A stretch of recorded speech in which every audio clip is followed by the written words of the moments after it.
Hello and welcome to Bite-Sized MRCP, a manageable way to digest the things that you need to know for your MRCP exam. We are two junior doctors based in the UK who have passed all three parts of the MRCP within the last 5 years and want to help you do the same.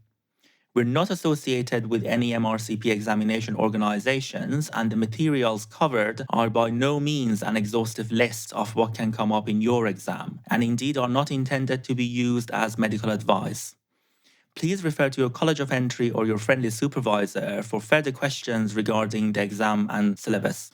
If you like the sound of what you hear today and would like to join us for more bite-sized revision, give us a thumbs up and press the subscribe button.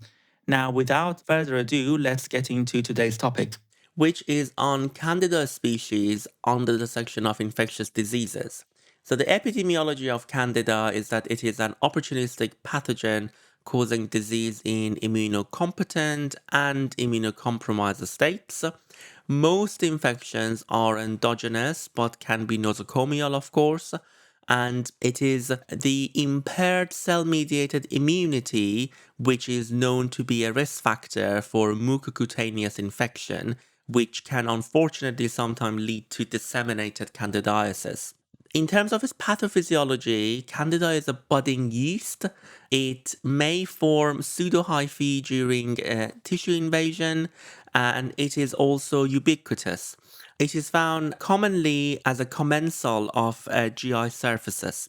So this is a picture of the Candida hyphae under the microscope. It's one of those cases that is quite straightforward to pick up if you have seen the picture before, because these are quite classic for the hyphae peduncles.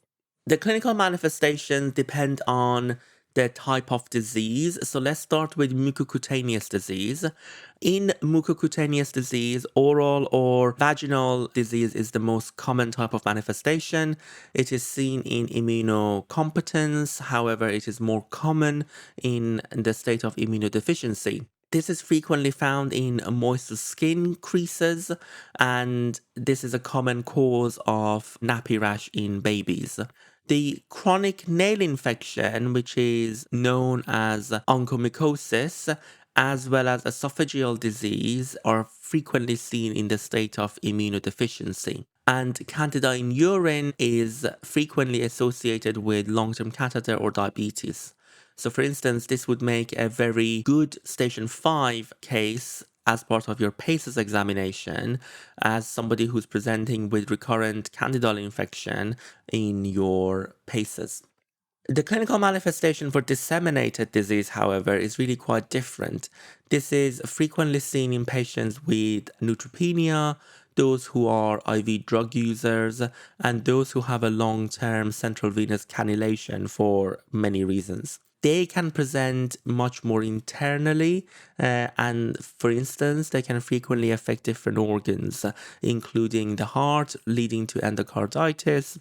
They could result in invasion of liver, spleen, eyes, skin, lungs, or even candidemia, which is when it goes widespread through the bloodstream. And candidemia, the biggest fear with that is that it could lead sometimes to endophthalmitis. Therefore, it's really important that somebody who has a diagnosis of candidemia have their eyes checked professionally by an ophthalmologist.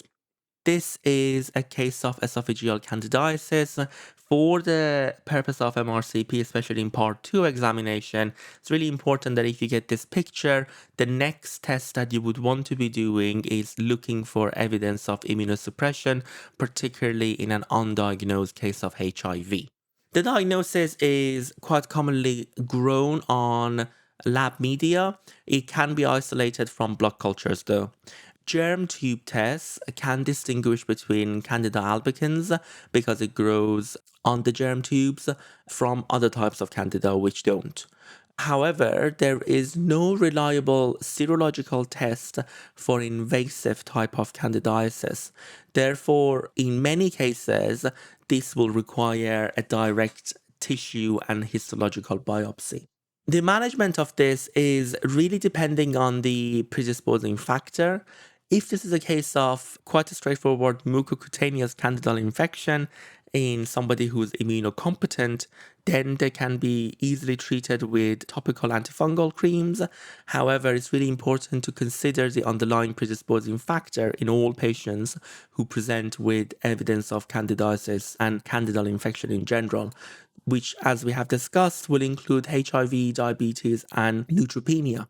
The mucosal disease in immunocompromised, the first line recommended therapy is with azole, and in cases of resistance, you can always consider amphotericin. UTIs, disseminated infection, and endophthalmitis, you will always want to be treating this patient intravenously with IV fluconazole. So let's do some questions.